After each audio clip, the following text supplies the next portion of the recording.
Morning. Well, for us, just really happy to be 2-0. Excited about another opportunity this week to play at home again and a 3:30 kick. And the biggest thing I would say where we are right now in the season is really every week, especially at this point, is kind of a season of its own as we're developing our team and have an opportunity to play games and coach from those games.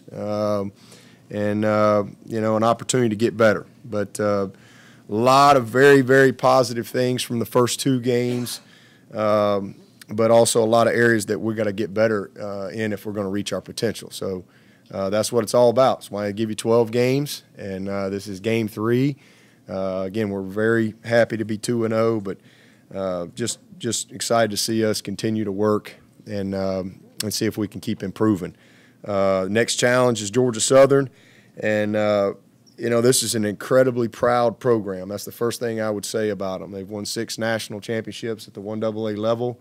They're kind of that app state that has moved up now to the Sun Belt Conference, and they've already won the Sun Belt Conference back in 2014. This is a team that has gone into the swamp and won. This is a team that went to Alabama a couple years ago and rushed for 300 and something yards.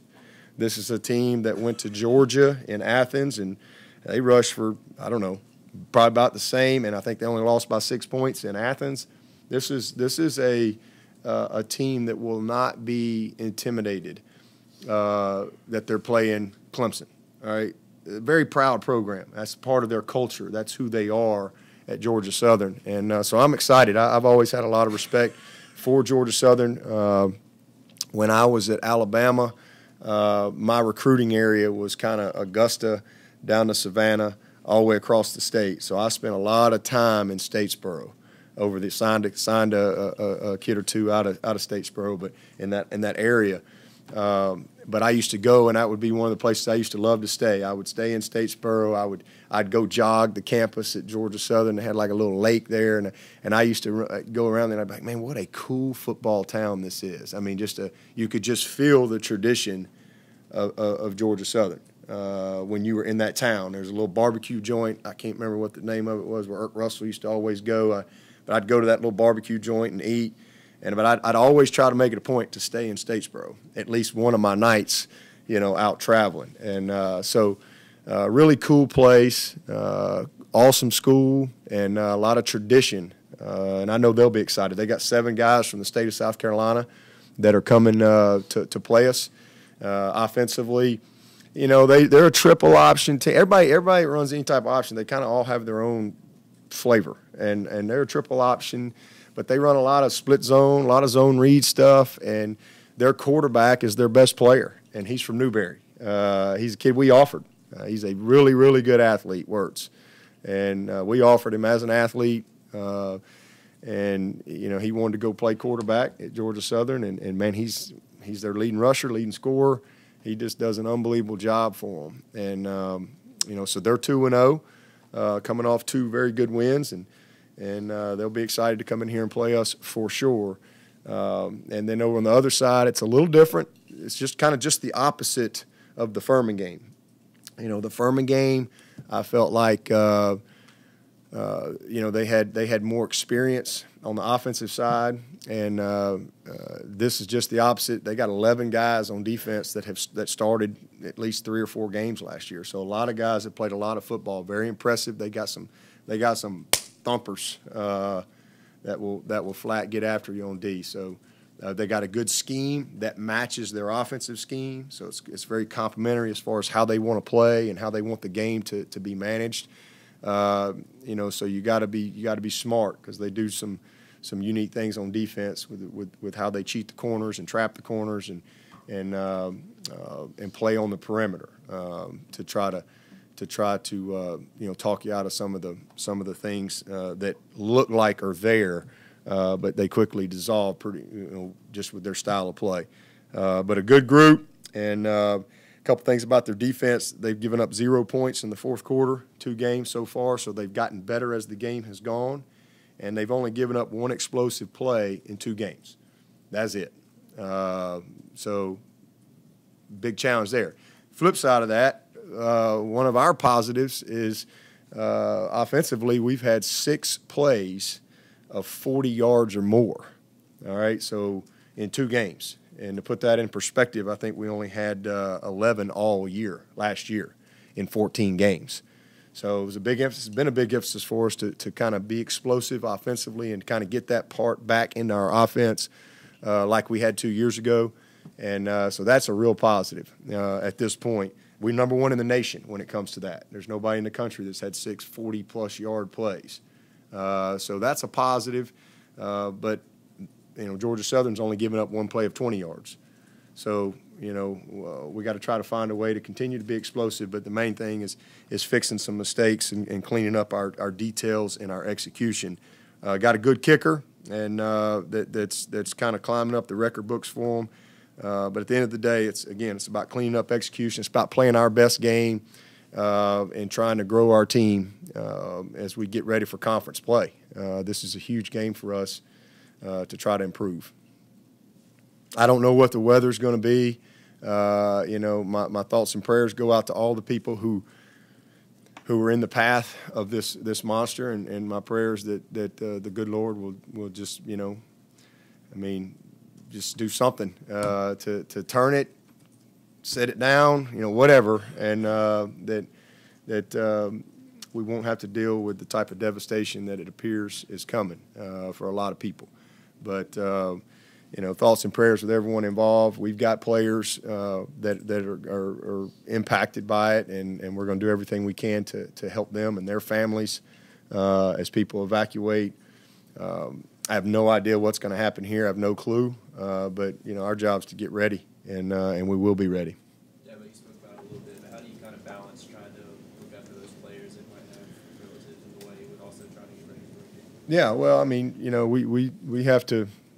We have our set time that we have to prepare, and that's today. It starts at 2:10, and we have that time that we have to practice and get our meetings in and get ready for a ball game.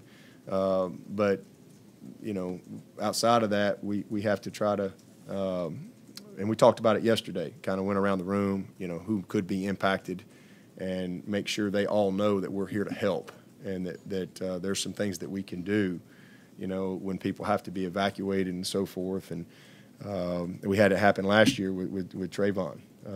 His family came up here and stayed. We were able to help them with that.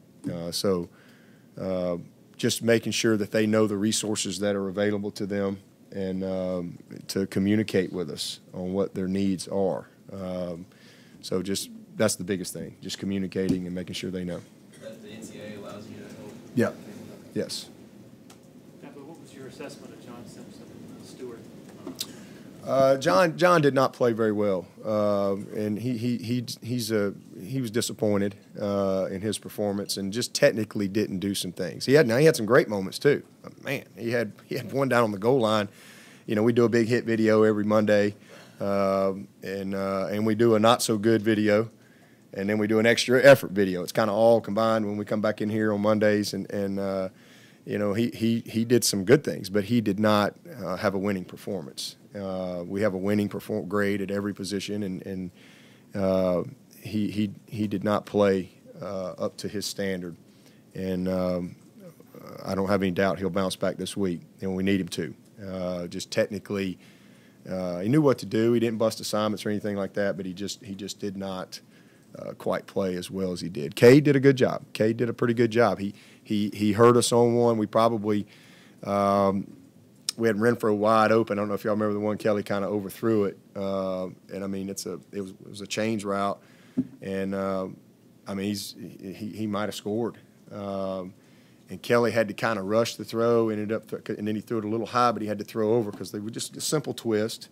And Cade just, technically got his shoulders turned instead of staying square, and they ran just a ET twist, and the guy, he don't come off, and the guy comes free, and he's in Kelly's face, and now he sails the ball a little high, and we miss a huge play in the game. And those are little things that lead to big things. And so, but he really did. It's been very encouraging. That's been quietly been a really strong battle going on between he and Pollard.